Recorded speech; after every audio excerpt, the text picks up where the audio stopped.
What's going on? Welcome back to Copenhagen Blue. Do you have a code P06DD on your Chrysler 3.6 liter Pentastar? If you do, you probably need one of these, an oil pressure solenoid. It says that it's stuck in the low position or the off position. I did one of these 60,000 miles ago for a P06DA when I originally got this car. That's why the remote start wouldn't work. I also, now that I've realized since we've owned the car for 2 years, that the check engine light never comes on. I think somebody went and disabled it at some point. It just makes a secondary ding after you start the car.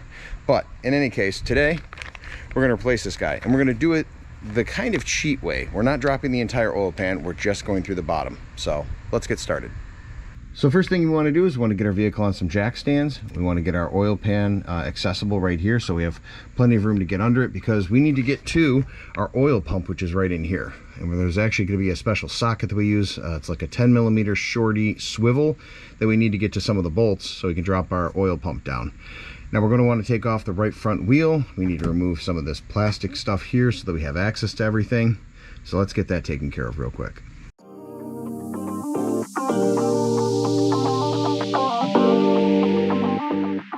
I know it might seem a little silly, but I have a bunch of leftover puppy pee-pee pads from when we were training our puppy, obviously how to potty train. They work great for catching drips of oil on your driveway. Plus, they have little adhesive dealios, so you can actually have them hang down and stay down to the concrete. But what we're going to do is we're going to take our 10mm, we're going to break all of these bolts around the oil pan free by hand. And I've learned my lesson on using power tools right off the get-go. And then we're going to use a putty knife. We need to break the RTV seal all the way around. So let's get that taken care of.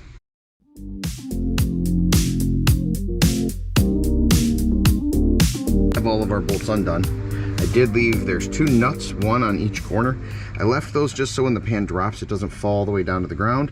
I just loosened them up enough to where it can fall, but it's not going to drop all the way down to the ground. So those nuts will catch it, and then we can safely bring it down. But what we want to do is we want to take our putty knife here, and you can use whatever you want to try and kind of split the case, but we're going to work it in between here, and just with gentle taps of a hammer, we're going to kind of break that seal all the way around.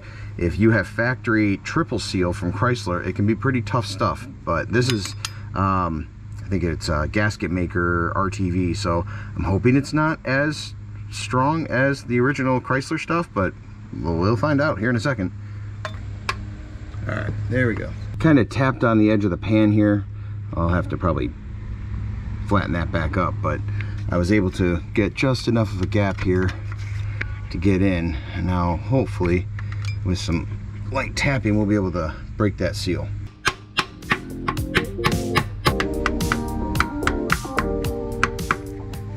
Well, I was able to start getting this to move around a lot easier. We finally broke the seal here. So I'm going to just take the putty knife and go around, and I think this is going to drop pretty quickly. So I'm just kind of going around the outside. I can feel that I think the RTV is for the most part let loose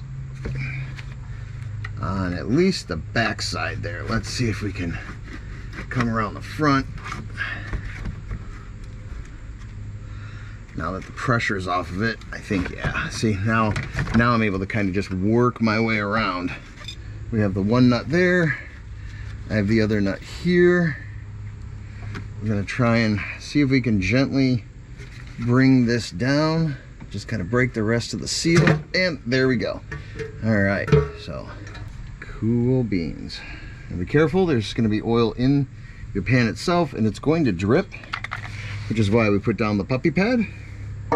What we need to do is we're going to take off this little cover here, and then we have to get our bolts on our oil pump, which one right there, we have another one kind of tucked up in there, and then once we get our oil pump off, we'll be able to get to our solenoid.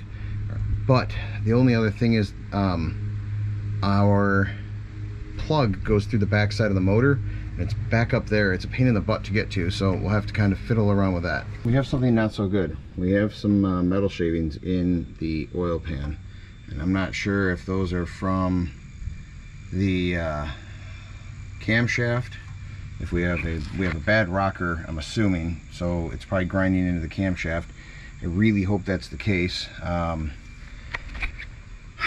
If not, we have bigger problems, but I'm going to show you where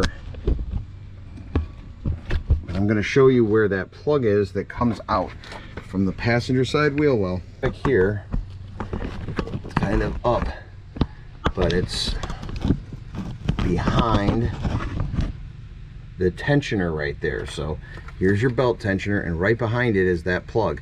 There's a spring clip, and then there's the plug itself. It's a pain in the butt, I'm not gonna lie. So we're gonna take that off. That way when we drop our oil pump, we're able to pull the whole assembly out without having that plug hung up. I was able to get the clip, and this clip actually just slides behind the connector when it's plugged in to retain the side coming in from the block. And this kind of shoots off, so I had to use a magnet to fish it out from back in there. But make sure you don't lose this because it doesn't come with the new part. I'm going to undo the guard on the timing chain for the oil pump. Those bolts aren't really held on by very much torque. It's just very lightly. More oil's probably going to drip out, so be prepared. So we have our front cover off, which gives us access to our timing chain. Now there's a Torx bolt on the end of that. You have to loosen that so that you can get your timing chain gear off. And now it'll just hang there, it's not a problem. But we do also need to move that tensioner and get that out of the way. Our regular 10 millimeters here.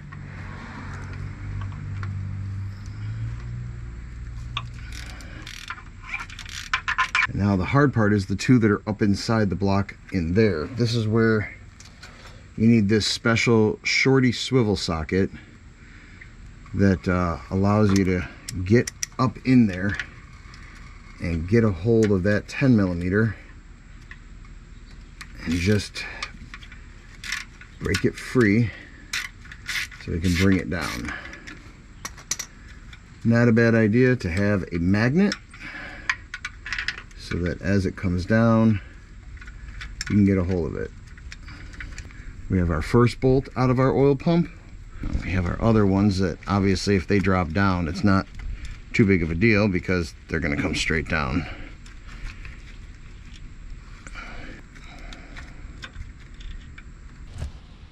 Way up in there as you get dripped on with more oil. Ooh. Our last bolt is up in there, 10 millimeters.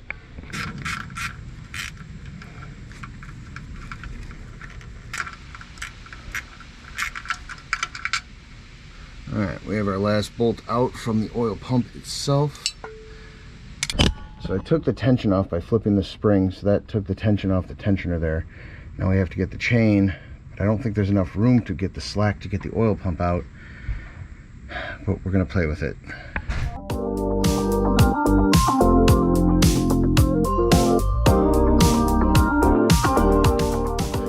We got the oil pump down, we got the gear off, and you can see where the wires go up through the block for the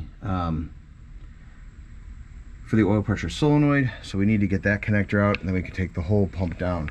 And I'm kind of shocked that my solenoid looks like that. I don't know if it gets so hot, if it bakes, but that makes me a little bit nervous, in all honesty.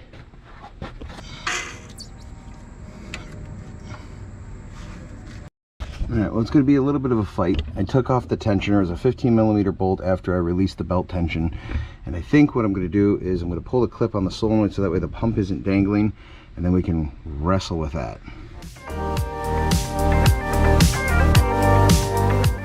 The oil pump itself is actually out, and you can see where the solenoid itself goes in. Drain a little more oil out of there. Our screen we need to probably try and clean since it's picked up a little bit of debris. Let's finish getting this solenoid out. I went up from the inside and I was able to actually get a little bit of a gap here, and then I just pried with the screwdriver and pried it right out. From the inside of the engine, I was able to kind of get under this little lip here on the inside and just pop it out, because there's that little tab up on the top here, and that's what holds it into place. And man, it was being a real pain in the butt. So our old solenoid's out. Let's get our new one in and start putting some of this stuff back together. Well, we have our oil pressure solenoid removed. We have our new one, which looks like maybe just different wiring or a little updated, who knows, but we're going to put that in. So what we need to do is we're going to take this connector, go from the inside of the block and go to the outside of the block. And we want to make sure this tab is on the driver's side, but it's kind of dummy proof because of the way that they made the harness here. It's got kind of a rounded plug to it, so it really only goes in one way. Whoa, okay, well that was about as fun as a sandpaper dildo. So you can see the connector goes in up there, and the O-ring was really tight, so I ended up using a trim removal tool right here with a hammer, a rubber mallet, and just kind of put it against it and gently tapped it in, and that worked out okay. I grabbed a little bit of fresh oil. We're going to lubricate our O-rings here just so that they go in a little bit easier. You could use the stuff that's up in here, but since we have possible damage to the camshaft and we have metal shavings that are rolling around there, we don't want to put that grit on our O-rings. So fresh oil. Now before you put your timing gear back on, you want to make sure that you do put this tensioner back up for the chain. Otherwise you're not going to have proper tension on your chain.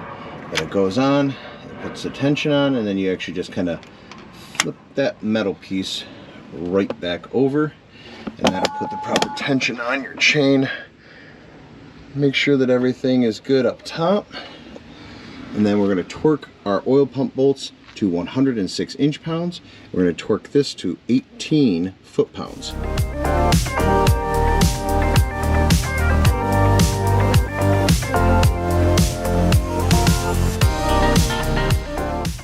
Our oil sprocket bolt we have at 18 foot-pounds. We have 106 inch-pounds on our oil pump itself. We have our tensioner put on and put back and tension down, so we're good there. Now we need to clean off all our old RTV. We also need to hook up the connection at the back of the block, and we need to put our spring lock back in. I also put on the little cover for the front of the oil pump there.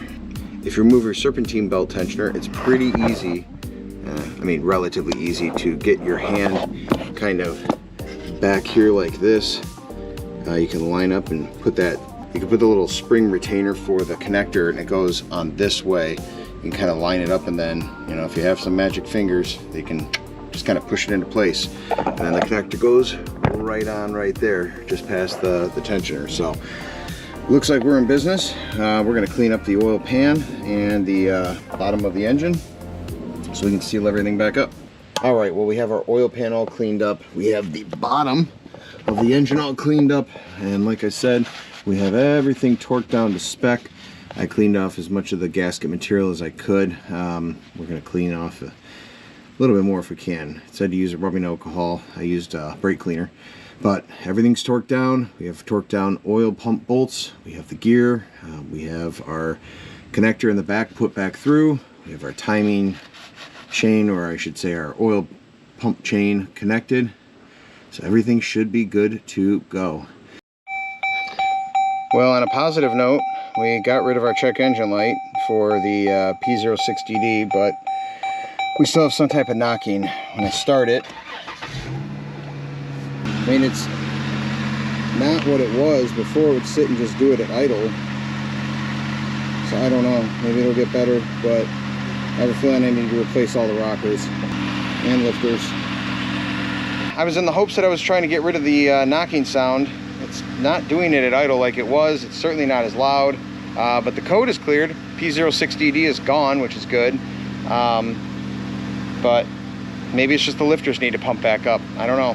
I'll give it a chance. Otherwise, I have a feeling I'm going to be going into that front valve cover, and I'll be replacing all the rockers and lifters in there. But we'll see what goes on. But I appreciate you taking time to watch. Hit like, hit subscribe, and I'll see you next time.